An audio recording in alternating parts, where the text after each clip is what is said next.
नमस्कार दोस्तों, जय श्री श्याम। काफी ऐसे निवेशक हैं जिनका ये कहना है कि सर बंधन स्मॉल कैप फंड में हमने निवेश कर रखा है, लेकिन अभी के टाइम में देखिए प्रीवियस में 1 साल से और अभी करंट मंथ की बात करें तो सर काफी ज्यादा गिरावट यहाँ पे हम फेस कर रहे हैं। तो क्या सर अभी के टाइम पे यहाँ पे हमको एक्सिट कर देना चाहिए या निवेश करना चाहिए या यहाँ पे हमारा जो इन्वेस्टमेंट है उसको कंटिन्यू करना चाहिए? कंप्लीट डिस्कशन करेंगे कि सर यहाँ पे जो गिरावट देखने को मिल रही है उसका रीजन क्या है और आगे का यहाँ पे फिलॉसफी किस तरीके की रहने वाली है। अब यहाँ पे देख लीजिए, स्टार्टिंग में ही मैं आपको एक चार्ट बता रहा हूँ। यहाँ पे अगर हम बात करें ऊपर की तरफ देख लीजिए बंधन स्मॉल कैप, ये पर्टिकुलर इस फंड का रिटर्न है। बीच में आपको जो रिटर्न दिख रहा है BSE 250 स्मॉल कैप, ये इसके बेंचमार्क का रिटर्न है। नीचे की तरफ स्मॉल कैप कैटेगरी है, उसका रिटर्न आपको देखने को मिलेगा। यहीं अगर हम लॉन्ग टर्म की बात करें तो प्रीवियस में 5 साल में अगर आप डेटा का एनालिसिस करोगे तो बेंचमार्क में देख लीजिए 15% का है और स्मॉल कैप कैटेगरी में 17% का है। और यहाँ पे अगर हम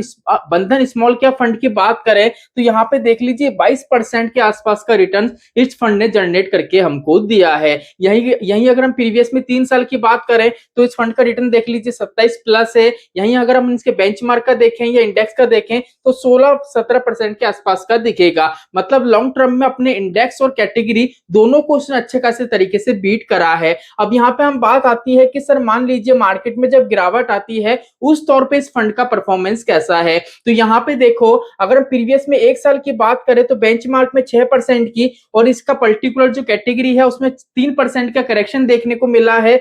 बतौर फिर भी इस फंड ने देख लीजिए करेक्शन के बाद भी पॉजिटिव वे में 1% का रिटर्न जनरेट करा है। यहीं अगर हम बात करें देख लीजिए प्रीवियस में 6 मंथ की या 3 मंथ्स की, तो देख लीजिए इसका आपको जो ओवरऑल गिरावट देखने को मिलेगी वो इसके बेंचमार्क से और उसकी कैटेगरी की है दोनों से कम देखने को मिलेगी। अब यहीं अगर आप इसका प्रीवियस में 1 मंथ का चेक करोगे तो 1 मंथ में देख लीजिए जो स्मॉल कैप का इंडेक्स है उसमें 10.5% की गिरावट है और इसकी जो कैटेगरी है उसमें 10% की गिरावट है। और यहीं इसके पर्टिकुलर फंड की बात करें तो यहाँ पे देख लीजिए 9.27, मतलब इसकी जो कैटेगरी में गिरावट देखने को मिल रही है उससे कम गिरावट यहाँ पे किसमें देखने को मिल रही है, इस फंड में। तो यहाँ पे ये चीज तो हमको समझ में आ रही है कि सर अगर हम लॉन्ग टर्म का ट्रैक देखें, मार्केट जब पॉजिटिव मूड में होता है तो ये अपनी कैटेगरी को और इंडेक्स को दोनों को बीट करता है, बेहतरीन तरीके से रिटर्न जनरेट करता है। और जब मार्केट में करेक्शन आता है तो उस तौर पे भी क्या करता है, एक अपना बेंचमार्क और एक अपना इंडेक्स और एक अपना कैटेगरी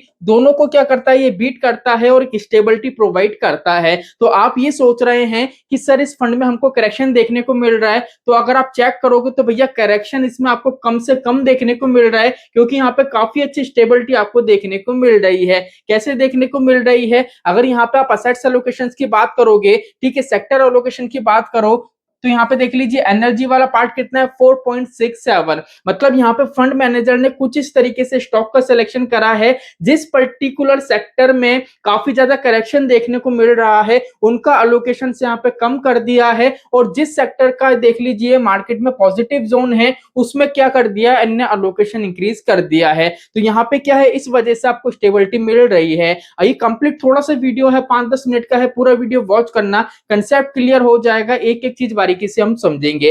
अब यहाँ पे देखो, अगर हम बात करें स्मॉल कैप सेगमेंट में ओवरऑल करेक्शन चल रहा है। अब यहाँ पे अगर आप बात करोगे ना तो पूरा स्मॉल कैप सेगमेंट है उसमें गिरावट देखने को मिल रही है। अगर हम बात करें तो एमफी की रिपोर्ट्स के अकॉर्डिंग देखें और काफी सारी ऐसी रिपोर्ट्स अगर आप एनालिसिस करोगे तो 80% जो स्मॉल कैप फंड्स हैं उनमें क्या हुई है भैया, 20% से ज्यादा का करेक्शन हमको देखने को मिला है। अब 80% के अलावा जो 20% ये स्टॉक्स बच रहे हैं उसमें से कुछ स्टॉक्स हैं जो फंड मैनेजर ने इस पर्टिकुलर फंड में कैरी कर रखे हैं, इसलिए यहाँ पे क्या स्टेबिलिटी आपको थोड़ी अच्छी खासी मिल रही है। चलिए अगर आगे की तरफ बढ़े तो यहाँ पे सबसे इंपॉर्टेंट ये है FII आउटफ्लो और लिक्विडिटी इशू। इस चीज को समझ लिया तो कंसेप्ट आपका क्लियर हो जाएगा। अब फॉरेन इन्वेस्टर्स क्या करते हैं, जब जब स्मॉल कैप से पैसा निकालते हैं तो यहाँ पे क्या होता है, लिक्विडिटी की प्रॉब्लम हमको फेस करने को मिलती है। देखो क्या होता है, स्मॉल कैप में जो स्टॉक्स होते हैं ना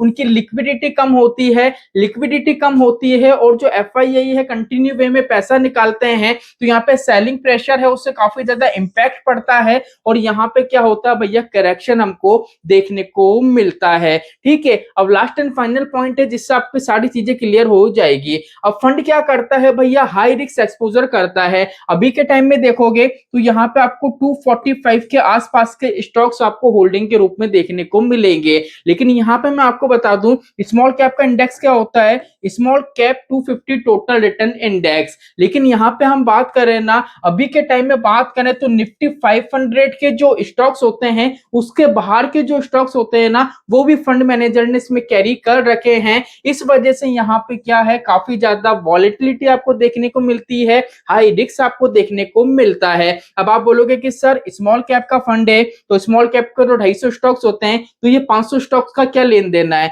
अब यहाँ पे क्या होता है सर, 251 से लेके 500 तक के जो स्टॉक्स होते हैं ना ये तो आपके स्मॉल कैप के हो गए। अब 500 के और 501 से जो स्टॉक स्टार्ट होते हैं ना वो माइक्रो कैप के हो जाते हैं, तो वो स्टॉक भी यहाँ पे फंड मैनेजर ने कैरी कर रखे हैं। अब यहाँ पे बात आ रही है कि सर हमको तो ऐसा लग रहा है हमारा फंड में ज्यादा गिरावट देखने को मिल रही है, वो इसलिए देखने को मिल रही है क्योंकि आपको इसलिए लग रहा है स्मॉल कैप का ओवरऑल, और अगर आप इंडेक्स चेक करोगे, कैटेगरी चेक करोगे तो वहां पे काफी ज्यादा करेक्शन देखने को मिल रहा है। लेकिन यहाँ पे कंप्लीट फंडामेंटल आप चेक करोगे तो आप यही पाओगे भैया, इंडेक्स और कैटेगरी दोनों से कम गिरावट इस फंड में हमको देखने को मिल रही है। वो क्यों देखने को मिल रही है, क्योंकि यहाँ पे जो 245 के आसपास के स्टॉक कैरी करे गए हैं उन स्टॉक्स की अगर अपन बात करें तो वहां पे जो सेक्टर अलोकेशन ली गई है वो इस तरीके से ली गई है कि भैया मार्केट में जो सेक्टर अच्छा परफॉर्म कर रहा है उसकी अलोकेशन इंक्रीज कर दी गई है। मार्केट में जो ऐसा सेक्टर है जिसमें मान लीजिए काफी करेक्शन देखने को मिल रहा है, जो लंबे समय से रिकवर होते हुए नजर नहीं आ सकते हैं,